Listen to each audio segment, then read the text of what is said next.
धारा 18, देखिए धारा 18 प्रावधान करती है धारा 4 के अधीन किसी अपराध के सिद्ध दोष व्यक्ति का कुछ संपत्ति विरासत में पाने से निवृत्त होना। अब देखिए इसे आम भाषा में मैं समझाता हूं आपको कि देखिए धारा 4 के अधीन यदि किसी व्यक्ति को दोषी पाया जाता है कि उसने ये अपराध किया है, तो उस व्यक्ति को जो विरासत में यानी कि जो पैतृक संपत्ति है, पिता से जो प्राप्त होने वाली है, दादा परदादा से जो प्राप्त होने वाली है, उसे हम विरासत में प्राप्त संपत्ति कहते हैं।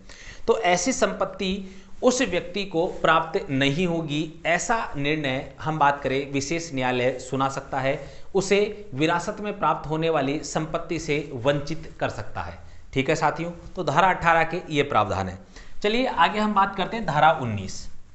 धारा 19 में हम बात करें लोक प्रतिनिधित्व अधिनियम 1951। तो सबसे पहला सवाल तो ये बनता है लोक प्रतिनिधित्व अधिनियम 1900 लोक प्रतिनिधित्व अधिनियम कब बना? तो 1951 में बना। पहला सवाल, पहला उत्तर। अब आगे हम बात करते हैं इसमें संशोधन किया गया। क्या संशोधन किया गया? देखो इसमें क्या प्रावधान किया गया है। प्रावधान ये किया गया है कि यदि कोई भी व्यक्ति जो सती क्रम से संबंधित अपराध के लिए अभियुक्त बनाया गया और उसे इसके लिए जो है दोषी पाया जाता है, तो उसके बाद में उसे सजा सुनाई जाती है। तो जब तक ये सजा काटेगा तब तक भी इलेक्शन नहीं लड़ सकता। उसके बाद में जब से वो कारावास से मुक्त होगा तो उसके बाद में भी वो 5 वर्ष तक चुनाव नहीं लड़ सकता। यानी कि कोई भी व्यक्ति यदि सती क्रम से संबंधित किसी अपराध के लिए दोषी पाया जाता है तो उसके पश्चात वो कारावास की अवधि के दौरान और कारावास से मुक्त होने के बाद में भी 5 वर्ष तक किसी भी प्रकार का कोई भी इलेक्शन नहीं लड़ सकता है साथियों। तो धारा 19 के प्रावधान उम्मीद करता हूं आपको समझ में आ गए होंगे।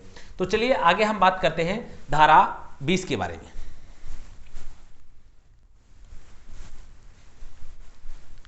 धारा 20 अधिनियम का अध्यारोही प्रभाव होना। ठीक है, इसके बाद में धारा 21 नियम बनाने की शक्ति। नियम बनाने की शक्ति किसको है? केंद्र सरकार को। इस अधिनियम के उपबंधों को कार्यान्वित व प्रभावी करने के लिए नियम बना सकती है। कौन बना सकती है साहब? केंद्र सरकार। ठीक है, तो आपसे सवाल ये पूछा जाएगा सती निवारण अधिनियम 1987 को प्रभावी करने के लिए नियम कौन बना सकती है? केंद्र सरकार। चलिए धारा 22 प्रावधान करती है विद्यमान विधियों का निरसन। देखिए इसका अर्थ यह है साथियों विद्यमान यानी कि जो वर्तमान में विद्यमान है, वर्तमान में लागू हैं, ऐसे कानून उनका क्या हो जाएगा? तुरंत प्रभाव से निरसन हो जाएगा, यानी कि वे समाप्त हो जाएंगे।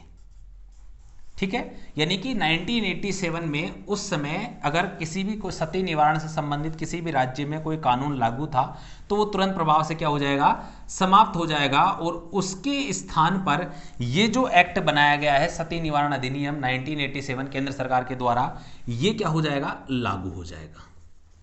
ठीक है, तो इसका अर्थ यही है कि विद्यमान विधियों का निरसन यानी कि जो वर्तमान में जो कानून लागू हैं किसी राज्य में इस प्रकार के 1987 के समय जो वहां पर लागू थे वे समाप्त हो गए और उसके स्थान पर आपका ये सती निवारण अधिनियम 1987 उस समय तात्कालीन अलग अलग राज्यों में अलग अलग तिथियों को जो है ये लागू हो गया था। साथियों आप सभी को याद है हमारे यहाँ पर 1 अक्टूबर 1987 को ये कानून लागू हो चुका था।